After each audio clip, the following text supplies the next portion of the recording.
So repairs and downtime, man, this topic drives me nuts and it's only getting worse and worse out there. So in today's video, I want to talk to you a little bit about repairs, about downtime, about what is going on in our industry. I'm going to talk to you a little bit about warranty work versus non-warranty work. What can we do to minimize the downtime when our truck is down? Hey guys, look what I built.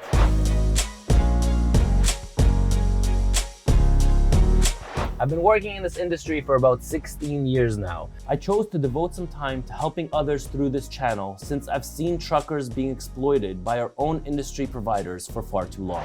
Company drivers, owner-operators, lease operators, small fleet owners, or anybody thinking of coming into our industry, this channel is for you.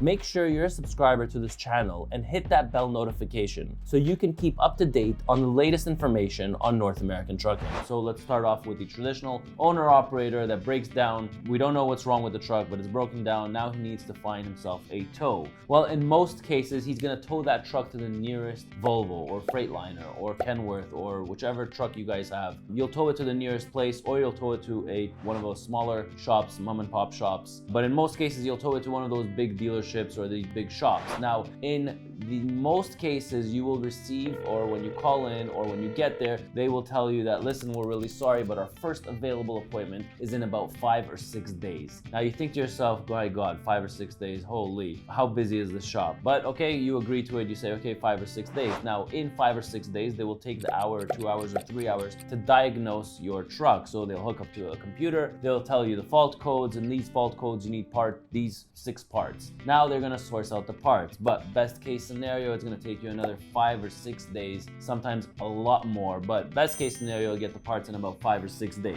Now we have 5 or 6 days to look at your truck, another 5 or 6 days to get the parts, and now they need to fix your trucks, which will probably be another 2, 3, 4, or 5 days depending on the shop. So you take these 5 days plus 5 days plus 5 days, now you're 15 days, so now you're shot 15 days, which is half a month, your truck is out of commission. Now for you guys out there, how many times have you picked up your truck from the dealership and then you are test driving it and then boom, that fault code just comes up again? So back you are into the shop and now they're doing you a favor and they're gonna let you bypass the line. So I don't know about you guys, but when we pick up our trucks, it does happen that, you know, the first 100 miles that we will drive the truck and then boom, that fault code goes up again, the exact same one that it was brought into the shop 15 days ago. So then the dealership or the mechanic shop will do us a favor and they'll let us bypass the line because we were already there, and then they'll go through that whole cycle again where they need to order new parts or fix whatever parts they put on it, and then on we go again. So shops are only getting worse and worse. So from 4 years ago, 3 years ago, 2 years ago, now the shops are getting worse and worse. I'll explain also why they're getting worse and worse, but the shops are getting worse and worse, and the hourly rates are just through the roof. They are insane. We started out in 2015. I remember the shop rates were about 125, and once they got up to 135, it was like, oh my God, this is plateaued. There's no way it's going past 135. Today I see shop rates at 185 and 195, and I tell myself, oh my God, not in a million years would I have guessed 5-6 years ago that the prices for shops would be $185 and $195 an hour. That is a normal going rate right now in the US, an hourly rate for that shop. So their labor rates are going up significantly. Now, don't forget that COVID and parts. I mean, I talk to our diesel mechanic all the time, and I talk to him about these parts, and he is extremely worried. He says the parts that we're using in our trucks right now are not the same as the trucks that were produced 4 and 5 years ago. The quality is just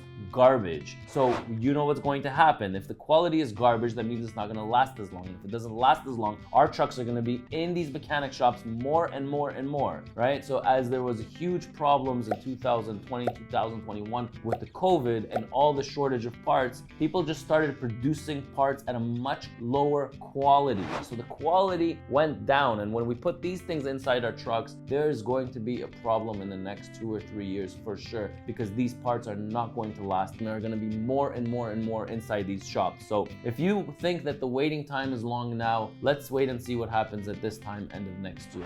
So remember guys, what would I do differently? So what I started doing right now is I no longer tow the truck to the closest dealership, first we will make the phone calls. So when that truck is on the side of the road, we will take the time to make the phone calls to see which shop is available. So sometimes we have a shop that's 30 miles away, 40 miles away, 50 miles away, but their first available appointment is in 5 or 6 days. But if you tow the truck 120 miles away or 150 miles away, their first available appointment is in 2 days. Now, this is in a situation with an owner-operator. So an owner-operator, if you're stuck somewhere, then you will most likely end up checking yourself into a hotel. But when it comes to 15 days, you'll probably end up flying home, busing home, and then wait it out over there. But what happens if you're a company driver? So most company drivers, we will have another truck pick up that driver while they go through the entire process. We'll have a truck about 100 miles away, 150 miles away, or 250 miles away, and that driver will get picked up that same day because we know how long it's gonna take, and whatever they tell you, it's always gonna take longer, because if they say the next available appointment is 2 or 3 days, then you already know that the parts are gonna take time to fix it, it's gonna take time. No driver is gonna wait around 5, 7, 8, 10 days, stuck in a hotel, not making any money. No driver will do that. We'll rather get him back up to our terminal, and then we'll give him a different truck so he can use that one. So the downtime, we've learned to manage that a little bit better here at ET Transport, and other fleets are pretty much doing the exact same thing. Now, what's happening with these mechanic shops? So I want to explain to you what's happening with these mechanic shops, because we talk a lot to our reps, and I want to understand, it's like, what the hell is going on with you guys? Can you not get your shit together? Like, what's happening over the last 2 years that is making it so hard for you guys? So the technicians are extremely hard to find. So you know how in our industry there's a war for truck drivers, everyone everywhere is posting for a truck driver. The technicians for these mechanic shops are even harder to find, and the ones that do find, there's people pitching them or agencies pitching them all the time. So if you're making $100,000 as a diesel truck mechanic, then there's a job waiting for you at 125, and if you get that 125, there's a job waiting for you at 150K per year, and then you got that 150, somebody's trying to pitch you for that 175, and it's non-stop, and their rotation and their turnover for diesel mechanics is crazy. Not only is it hard to hire the diesel mechanic, the retention, is even harder on those mechanics. Now, the role of a diesel truck mechanic has changed so much over the last 5, 6, 10 years. It is crazy. It's no longer them just doing body work. It's no longer them just doing, changing brakes, changing tires, changing, a turbo, or doing whatever work that they do. They are also dealing with a lot of diagnostics. So they actually have to be computer literate. They have to know their softwares. There's training into their softwares, them understanding codes. Like, there's so much more than just the physical aspect of being a mechanic. They have to know the computer side of it also. So everything has to do with and starts with a fault code. That fault code, you're getting parts for it. That fault code, you're reading about what is that fault code and how do you repair this fault code. So the job of the diesel mechanic is completely different than what it used to be 10, 15 years ago. Now, let's talk a little bit about their change in their industry. So another thing that they suffer from is how fast their industry is changing. So we have the fuel engines, then you have all the EGRs, and then you have all the filter systems. And every year, these systems become worse and worse and harder, and more regulations and more stringent. They always have to educate themselves on how do you repair these problems, because these are new parts and new systems, and now there's ways to fix these new parts and new systems. Now, not only is that happening to them, but now also everybody's trying to introduce battery and electric vehicles. So now that's bringing a whole set of another problem. So all the truck manufacturing companies are working on their battery electric vehicles. Their trucks, the local ones, I know Nikola, Tesla. This is a whole set of other problems that are coming into their industry. So now a diesel truck mechanic is going to need to learn how to do the battery electric. But what's going to happen is there will be hundreds of diesel mechanics, but this one will specialize in battery, that one will specialize in fuel, this one will specialize in hydrogen, the other one is going to specialize in dashboards. So the smart screen dashboards, that's a whole nother whack of problems that brought into their industry. So it's never ending technology advancement. So just how fast and how rapid is our industry changing, that's how these mechanics need to kind of be on top of their game same, or somebody else or somebody new comes along that knows the technology part. So it's never ending for them also. On top of those problems, they also have that the older mechanics are starting to retire and there's not enough new mechanics coming in. So there's not enough new mechanics coming into the industry. Now, let's talk a little bit about this new Generation Z. So these are people that were born in 1997 to 2012. They are currently between 20 to 25 years old is Gen Z. Now, these are the guys that were born with an iPad. These are the ones that only know iPhones.